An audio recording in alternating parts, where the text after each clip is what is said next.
Welcome to Acquisitions Anonymous, the internet's #1 podcast doing case studies of businesses for sale. And we use that to talk a lot about how to think about business and how to do business better, especially on the small business side. I am one of your hosts, Michael Girdley. Today's episode is super fun. We went through and we found a $500,000 blog that is located out of Israel that focuses on baking, and it makes $170,000 a year plus or minus in profits. And the people are selling it. And we went really deep into it to think about who's the right buyer for this. Should you buy it? Should I buy it? The short answer to that is no, I should not buy this.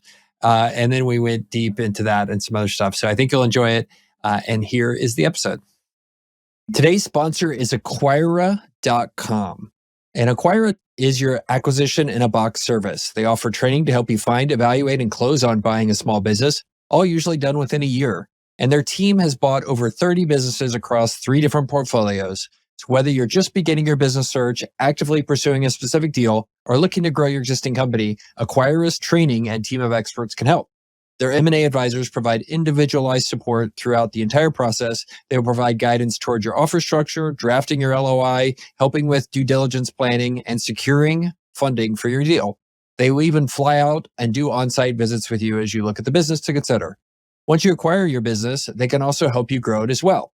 They use a proprietary framework called the ACE framework that will help you transition that business you buy from owner-operated to management-led, increasing your profits and allow you to step away from the daily operations and enjoy more of what you love. And if more of what you love is buying and growing more businesses, they can help you build a portfolio of businesses and eventually get liquidity from that portfolio by selling it to a financial buyer or selling it to your employees.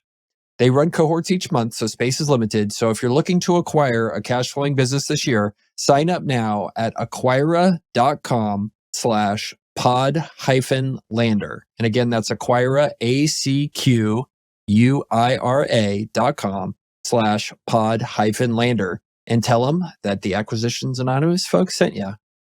Mills, happy Friday, buddy. Are you impressed with my new lighting? It's so mysterious and ominous. Do I seem very dramatic to you? Yeah. I'm waiting on you to drop some, it looks like a masterclass video is what it looks like. The masterclass does some serious, here, I'll turn on some lighting in the background so you can get different colors. But do I look like I'm, yeah. This looks like a thriller. Because we're going to show something cool. All right. Well, masterclass does very dramatic lighting because they want you to feel like there's magnitude from, whoever teaching you, Bob Iger. Gordon, whatever his name, teaching you how to scramble eggs, which literally that's one of the classes on there. I'm like, I paid $300 to learn how to scramble eggs. I know how to do that. Yes, you did. But anyway, it's good to see you. Beard looking fierce. I knew it would come back, but you got a deal for us to talk through. Yeah. This one's kind of fun. I saw this. We haven't talked about anything like this. Let me screen share real quick. There we go. All right, so we haven't done a deal like this. This is a food blog, a 9-year-old food blog with 500 posts and multiple traffic sources. Just got listed this week from Quiet Light, and it's a content site. So quick overview financially, it's doing $165,000 in revenue, $158,000 in earnings. And they're asking $520,000 for it. So they say there's a content library. It's a WordPress blog that was launched in 2013, which, for blogs, that's some impressive staying power. They have over 500 pieces of content driving 68% of the total traffic via organic search rankings. I don't know if these are recipes or, what it might be, but they say on social media, they have 10,000 followers on Facebook and 60,000 followers on Pinterest. They have an email list that they use MailerLite for with 4,800 email addresses, subscribers. The owner has done minimal sponsored content work, only occasionally working with a few inbound requests. This work could be ramped up by a new owner that wants to drive more revenue via this channel. So that'd be like, hey, Oatly wants to sponsor a recipe or maybe something like that. Growth opportunities. They've identified multiple additional growth opportunities to create and update more content, scale up video content creation, create more US-oriented content. So maybe that says that most of their revenue comes from international sources, and also increase the ad density on AdThrive and more. Let's see. They have over 7.5 million page views in the last 12 months. That feels like a lot. Bulk of those coming from organic search. In the middle of last year, the owner attempted to hire an employee to take on her workload, but they did not work out and were recently let go. So it's maybe some growing pains trying to figure out how to be an absentee owner, but that did not pan out. They also, it seems like probably owner-centric because they're saying the owner has created the bulk of the content over the years, with the exception of a virtual assistant who's no longer in the business, and also the recently hired employee who didn't work out. They used to spend 20 hours a week working on the blog, but they haven't been spending that much time on the business due to raising a young family. Oh, the owner is based in Israel, started this business before having kids, and is looking to exit due to time constraints. It's with Quiet Light, a guy named Chris Guthrie. What do you guys think? Hey, Bill. Hello, I'm in late, but I couldn't miss this one. Yeah. Bill's like, did somebody say food blog? Count me in. Did someone say online business? I cannot miss it. What I do love about Quiet Light is when they refer to themselves as the broker, and I don't know if it's in the version that you look at the email down at the bottom. It says this listing has been artfully prepared by Chris Guthrie, advisor. Yeah. Advisor, not broker. Like, okay, advisor. Guys, like artfully prepared. Thank you. You know, it's like the Sistine Chapel of business listing. I actually Bill, you know this guy. I do. I know this guy. Yeah, I know this guy. Christmas cards? Yeah, so I actually have a great relationship with Quiet Light. They are, in my opinion, one of the best brokers in this whole digital space. The thing, interestingly, that makes them one of the best brokers, and I really don't think this comes through in all of their marketing, and they do a way better job of this. They do not take on scammy businesses at all. There are a ton of scammy businesses on the internet. Like there are a ton of it's all legit. So like, and that is like when you're buying an online business, like your primary diligence item is this whole thing a scam, right? Like, did they, like, let's take this food blog.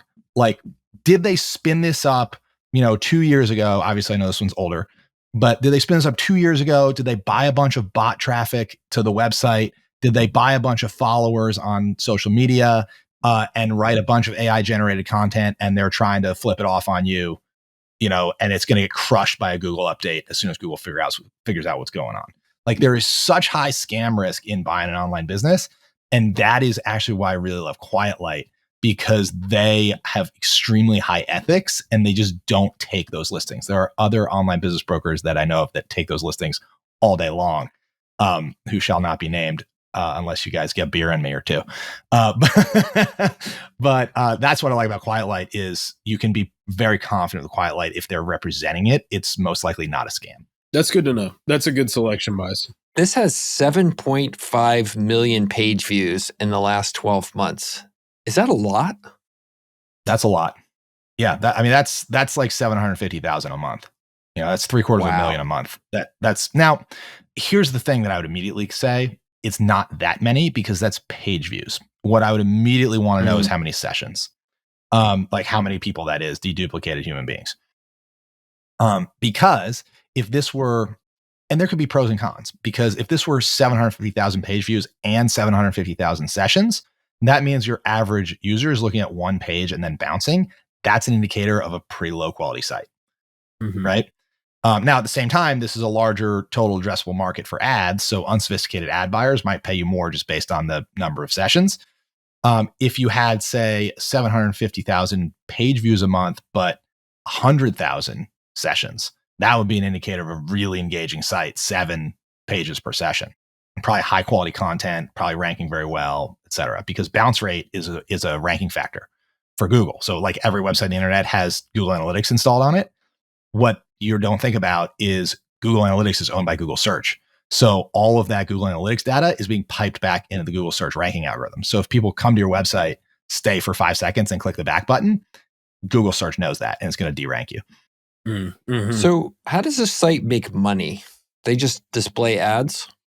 Pretty much, I would assume. I mean, they didn't say that they have any like membership or like content, anything like that. Sponsored. Right? They say there's a little content. bit of sponsored content, but it seems like if it's not that, and they don't mention affiliate. So like to me, sponsored and affiliate it's worth kind of splitting hairs. Sponsored is, and I had an old client who it was in this case, and they were a food blog, and like Silk came to them and was rolling out their own almond milk, and they were like, "Hey, we want you to put these into your recipes," and just kind of like name drop and like have the container like there in your photos. That would be sponsored content. Like, this recipe is brought to you by Silk. Affiliates is I'm gonna put links in the description to go buy the blender, or to go buy this like incredible spatula, and then you click on Amazon or you click somewhere else, and I'm getting a kickback just based on that affiliate relationship where I refer traffic to them. Which, kind of the cool thing about affiliate, Bill, you're going to know way more about this than I do, but doesn't Amazon pay you for everything that you put in your cart, not just that one item? Like, there's some parameters, right? But yeah. So that's the cool thing about the Amazon affiliate program. There are other not cool things about the Amazon affiliate program. But the cool thing about the Amazon affiliate program is that, if you're reading my blog about, bumper stickers or whatever, yes, and you click through and you add a $2, like if you click on my bumper sticker link, view the page on Amazon for the bumper sticker I was talking about, and don't buy it, but you have $1,000 Cuisinart espresso machine in your cart. If you buy it in the next 48 hours, I'm going to get credit for affiliate for referring that sale. It's amazing. I don't think they're really doing that, which is hard to do if you are just like, if this is recipes, right? Which most food blogs are recipe related. It's very, very hard to sell hardware, unless you're like, look at my great, mixing bowls, you should go buy them. But it doesn't seem like they're capturing that. This is just, we have good recipes. It's maybe Israeli inspired because that's where this person is from. And, they get traffic and they sell based on those eyeballs. Yep. You can sell ads on the site, and very, very often the best run ones of these, especially in kind of recipes and cooking, are very often personality centric. So they have a great Instagram account to go with them. So you can sell sponsored content on the Instagram account, on the website, on the email list, and it becomes more of like a media property rather than just a blog, the best ones. And that sponsored content, by the way, is where a lot of this is going, because, consumers are very, very aware of the affiliate game. And, the end state of any affiliate site is like here are the 10 best bumper stickers for 2023, right? Everybody's seen that, like, and it's so obviously affiliate, and like, they're not actually doing any real work and reviewing it. Right. Yeah. And so you have to do that, or you have to be consumer reports where you like actually have to pay to see it. Yeah, you buy the stuff, they test it, it's rigorous, they're like showing you videos, but there's a paywall to get to the info. Exactly. So like affiliate marketing has basically ruined the internet, because all the free stuff is totally affiliate driven, right? And what will rank number one, by the way, when you're running an affiliate site, you would be a fool not to rank number one the product that sells the most, not the best one, like maybe the one that gets the highest conversion rate, right? And drives the most affiliate commissions. That's number one. And by the way, is a very common tactic where you go, like, let's say we have, a dog supplement. You go to whoever ranks number one for best hip and joint dog supplement, and it's going to be the top 10 hip and joint dog supplements of 2023. You email them if they're Amazon affiliate, and you go, okay, I want to be number one. Every month, send me your Amazon affiliate report and I'll match it. But you got to make me number one. Right. So like, it's all bought and paid for. Like any of those top 10 sites, like, do not trust them. So affiliate marketers are in the internet. So what is happening next is this sponsored content wave, right? Where it's like you, the dog supplement brand in this case, would pay for the whole article, right? And it's going to be about like why glucosamine is really important in dog supplements. But like at the bottom, there's a very strong recommendation for our brand of supplement that has glucosamine in it. Yeah. So sponsor content, and just what you described, Silk in this case, like Silk almond milk, this recipe brought to you by Silk almond milk, like that is where it is going. Is this whole thing you're describing just a bull case for Amazon? I was like, why don't I trust things I Google, like on the internet, very much in terms of like buyer's guides? Like, I don't trust any of them. Like I go try to figure out which of the Amazon rankings are fake. They're all fake, Michael. Do you want my rant on fake Amazon reviews next? Oh, please hold on. Let me click record here for the clip of the week. All right, go ahead, Bill. They're all fake. The clip of the week was affiliate marketing killed the internet. So. Affiliate marketing completely killed the internet. I mean, you guys see it. Every SERP is the top 10 whatevers of whatever year you're in. It's terrible. The Amazon reviews are all bought and paid for as well. It is a complete war on Amazon. With trivial amount of looking, you can find someone who will drive hundreds of Amazon reviews to your listing from different IP addresses all around the world. There's all of these, which are scams, but are review manipulation, where there are private Facebook groups where you can go into the Facebook group. You can be like, do you want a free dog supplement? The first 400 people that buy it and send me your receipt, I will PayPal you a reimbursement, because what you need is the verified purchase on Amazon in order for the review to stick. So you need a verified purchase, and then you got to leave a review. Email me a copy of your receipt and your 5-star review, and I will refund you the purchase price plus $20. And there's these whole schemes that go on in private Facebook groups. And in fact, recently, Amazon infiltrated some of them. The FTC sued some brands who were doing this, which was awesome and needs to keep happening. But review fraud is rampant. Oh, by the way, the other thing you can do, and this is so frustrating because people have done this to our brands on discontinued SKUs. So like we have SKUs that had a whole bunch of reviews. So what'll happen is someone will start selling a bumper sticker or a garlic press or mixing bowls or whatever. And they will basically edit the old listing of the product's not for sale anymore, but has hundreds or thousands of 5-star reviews, and just change all the pictures and change the title and change it from an ad for a dog supplement into an ad for a mixing bowl. And then all the review, and you're reading, you're like, why does this 5-star review for a mixing bowl talk about how it really helped their dog's hips? Right? I'm sure this happens to you guys. Have you ever seen this on Amazon? You're reading the reviews. You're like, these reviews are not about this product. Right? But they're squatting on the old reviews. They've totally edited the page. So you can't trust any reviews on Amazon either. Wow. All right, Bill, you mentioned Instagram. They don't say anything about Instagram. They say Facebook and Pinterest, which kind of adds to my suspicion that this is maybe it's a little bit stale. They had a following early on and they haven't really migrated it to other platforms. And it's just kind of a lifestyle business that is, taking over their life. Maybe. I mean, the other thing there could be pros and cons. The other thing that could mean is it's not a personality driven brand, which on one hand, you can limit your growth, right? Because you're not going to grow a huge cult of personality on Instagram or something. On the other hand, it means this business is probably much more transferable because, you buy the business from, Kim Kardashian and she's suddenly no longer posting your Instagram ads. You have a problem. So those businesses we've talked about in the past of the pod are difficult to transition celebrity-based or personality-based or influencer-based businesses. So maybe this is not that, which could be good. So one of the things that you and I have talked about a ton is these amazing online businesses that have so much traffic and so many Instagram followers. Like in this case, it's not Instagram followers, but they've got all the right ingredients, but they are just grossly under monetized based on the following that they have. And you have a lot of experience in this. But it's always interesting to me to just go, okay, what could you do, with an audience this size?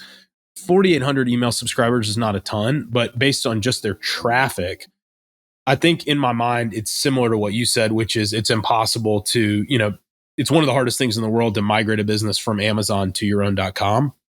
To me, if you've been largely like a recipe, ad driven, which is why their revenue is so low, but also why their margins are so high, they're not, making anything other than content. Is it also that difficult to transition this business to some kind of product oriented? You and I've talked about a bunch of them offline where I get, outreach from people and they're like, hey, what is this thing worth? And it's like, you do have like, 1 million Instagram followers, but you just can't make money off of it. Yep. So it depends entirely on what the traffic is. I'll give you an example.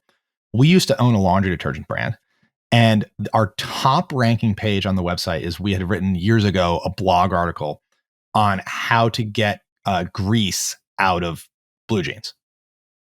For whatever reason, right? And it just got a ton of traffic. It ranked really well. But the problem was the way you got grease out of blue jeans was not laundry detergent. So we didn't have a product. So we basically couldn't monetize. We had all this traffic and we couldn't monetize it with the products that our brand had. Now, what we could have tried to do is launch a blue jean degreaser product, right? And associate it. But you got to understand where this traffic is coming from to see how it is monetizable. And that traffic that we had was not very monetizable without launching a new product for it. Mm-hmm. Mm-hmm. And I've seen some of these folks, basically begin to like white label and contract manufacture certain things. Like if, somebody I knew was doing this with their own, super clean, like high end premium whey protein, where they had all the content, they had all the eyeballs, they had all the subscribers and a massive email list, a lot bigger than this.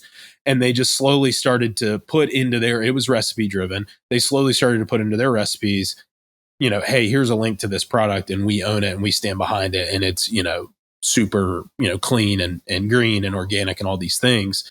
And they switched from a largely content business to a product business. But that's a big transition and it's very, very hard to do. It's a great strategy. It's the strategy. Like that's the way it should be done.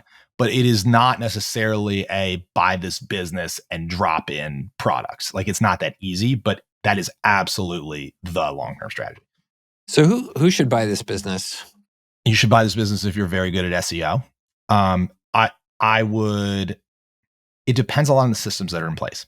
If this business has great systems in place to create a whole bunch of new content, and they've got they got like 5 Filipinos on staff full time, that write good English, and and all you got to do is basically then there's a system for keyword research to figure out what keywords you got to rank for. You pipe those keywords over to the Filipino team who write all the content, and then it just get posted on the site. And if you've never done this before, then you should buy this business. If that system does not exist in this website and you've never done this before, you should definitely not buy this business. And this business should be bought by someone that owns another site that can use their engine.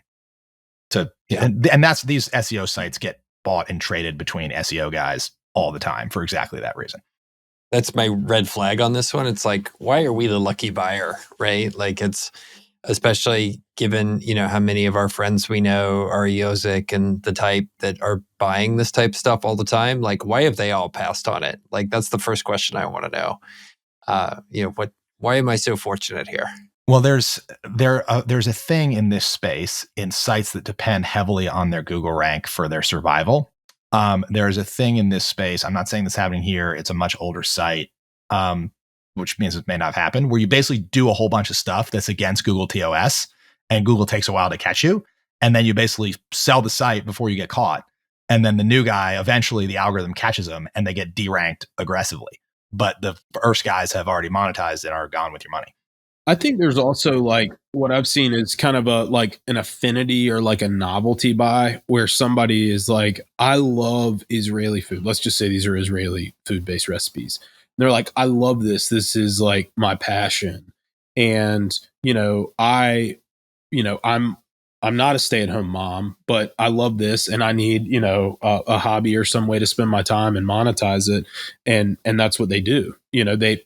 There's so much affinity for it that they're like, the numbers don't really matter. They're not going to underwrite it as strictly. And they're not really thinking about SEO. They're just like, I love this audience. I love this.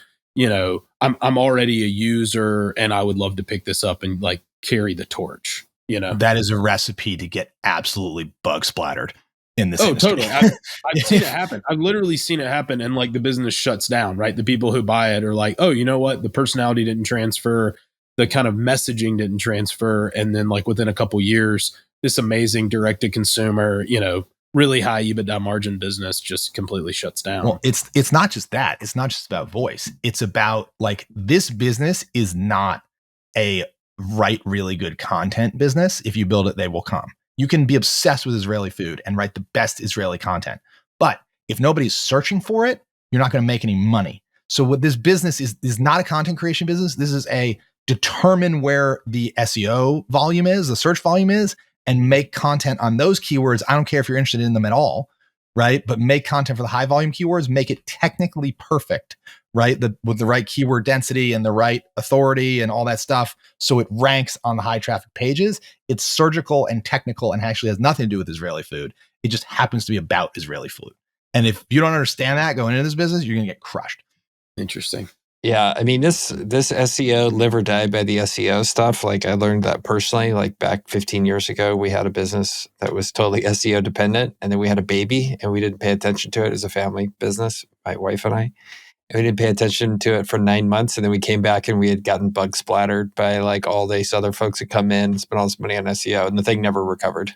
Like we never got back to first or second rankings for some of the stuff. And by the way, while we were talking, I Googled, Israeli baking blogs, and like it's all the stuff you're talking about, Bill. There's just like the SEO varmints are all in there, like putting all this spammy looking stuff in there. And by the way, no ads. That was one of the things I saw that was really interesting. For once, I found a Google search that they're not putting ads on. So I don't know what's going on there. I know what's going on But there. yeah, Google will not put ads on SERPs that are not above a certain search volume. There you go. Okay. Well, I learned something today. But yeah, that's something I'd be really curious about. This one is like, what's the trajectory of the site, and are you going to have to be trying to do a turnaround? Which, more power to you if you know how to do that. Like SEO, keeping it there is much easier than SEO like changing the directions. Just like a small business, it turns out. So, taking a small business that's losing money and making it break even, that's one hard thing to do. Taking that business again and then causing it to make money and grow, that's an order of magnitude harder. So like, yeah, that's why people like to buy businesses that are growing, that are flat already, or are flat already, rather than ones that are shrinking. Mm-hmm.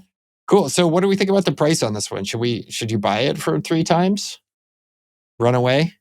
I think it'll probably trade for maybe 2 to 3 times. Like, I think this business will probably trade. The fact that it's older, domain age matters a lot in SEO. Yeah. Yeah, I think this business will trade. I don't know if they get full ask, but it'll probably trade. Seems like a tough one to find buyer business fit. I don't know if you've heard that phrase, Bill. I've heard that phrase. I actually think there's a ton of buyers who are fit for this because there are a ton of SEOs as a person, as a title, as a job description. There are a ton of SEOs out there who have 5 sites in their portfolio and would love a 6th. And assuming this one is not a garbage one, it's probably perfect for that. Yeah. By the way, this is 100% one of the deals that somebody listens to the episode and then we get like 4 DMs. It's like, I looked at that one. Here's the 3 problems with it that don't show up in the teaser. And so I'm curious what they are. This, by the way, this is like kind of publishing the wrong thing on the internet. Like for us, like we're guaranteed to find the answer because we just put it out there and somebody will tell us what the right answer is. That's right. We just say it's great and people are like, well, actually not. Well, actually, Girdley, it turns out that Costa Rica casino is a brothel. So nice episode, jerk. So for those of you not longtime listeners, last year we looked at a Costa Rican casino for our Christmas special. When I describe this, it doesn't sound like it claimed to be a restaurant and hotel and casino. And then somebody DM'd to me like a month later, like, oh, I listened to your episode. Yeah, that's a brothel. It's like, oh no. It's terrible. Okay, so last question, structuring. So like if you're going to buy this, it seems like one where some seller financing and earnout is definitely possible. I mean, it doesn't sound like this is a big CapEx business. I would be shocked if the owner doesn't completely own everything. Yeah. How would you guys think about structuring this? Honestly, I don't think this is going to trade with any of those, any bells and whistles. I think it's going to be cheap enough. I mean, it's a small enough business, right? It's not a huge amount of money. It's a couple $100,000. I think this will trade cash up front for a high 2s multiple. Because Bill, you could basically get in and like maybe underwrite it off of like the long tail, of some of their content, like almost underwrite it as though you never publish a new piece of content. What is the shelf life? And like, it's fascinating to hear people who will buy content this way. Like, how to, like the YouTube video, like one of the most Google search things is like how to tie a tie. And if you have like the top hit on that page, it's worth something in perpetuity as long as you don't screw it up. To me, this, like, if I was looking at it, I would almost have to treat it like a bond, not like a growth stock, and just say you buy it for what you think like a discount to the residual cash flow will be over the next couple of years. And that's the only like safe bet here. That's the only margin of safety. Because I don't think you can like underwrite growing this unless you just absolutely know what you're doing, which I don't. So there are people out there though that do. Like there are people who are SEOs and know exactly what to do with this. And there's a whole section of diligence on like how to diligence a site and potential and is it in Google's, is it penalized on Google and it's never going to grow. Or this is a whole category of diligence. And if you're going to buy this site and you don't know anything about SEO, you should absolutely hire someone who can do SEO diligence and not try to do it yourself. There's a bazillion things. It would never even occur to you on how to diligence this stuff. Yeah. Or pick a bit different industry to be in. Mm. That's the other thing. Or that. The thing about this that I just keep coming back to is it's so freaking competitive. 100%. Yeah. We talk about this all the time. Like, you want to get rich, pick the right game to play. Yeah. That's the number. It doesn't matter how smart you are. It doesn't matter how lucky you are. Just go play the right game. And this definitely, unless you know what you're doing, sounds like a really hard game. Agreed. For comparison, I was just curious about their traffic. I know we're going to wrap up, but have you guys ever heard of Minimalist Baker? That website? It's another food blog that I think is fairly well known, but it's like all vegan. I think it's like 10, something like 5 or 10 ingredients or less. You can do it all in one bowl and like it's, in under 20 minutes or something like that. But I was just looking up some of their stats. They're getting like 5.9 million views per month, and they have like very explicit, we do no sponsored content. Like, we're totally above board. And I think like the thing that draws to mind for me is people have like really good BS radars. And if you try and migrate something that was like all no BS to anything that is like, affiliate sponsored, you're going to lose your audience really, really quick. Cause they're going to be like, well, clearly this is, not on brand. This misses the voice. This scares me. It's interesting. I would like want to get the NDA. If I knew anything about SEO, I'd want to get the NDA and just like understand more about how this business makes money. But if you've made it this far, please take this episode or your favorite episode we've ever done, and that's our Ask for Our Audience, send it to a friend and say, hey, you should check this out if you liked it. And we would really appreciate it. And also reviews and subscriptions are very appreciated. The other thing you do is go take all of your devices and have them subscribed. We get like 50,000 downloads a month right now. I can tell you that at least a couple hundred are for me because I have all my devices subscribed to us. So everybody needs to do that as well because downloads help with getting us up on the ranking charts and more people seeing what we're doing. So thanks everybody for being here. We'll see you next week.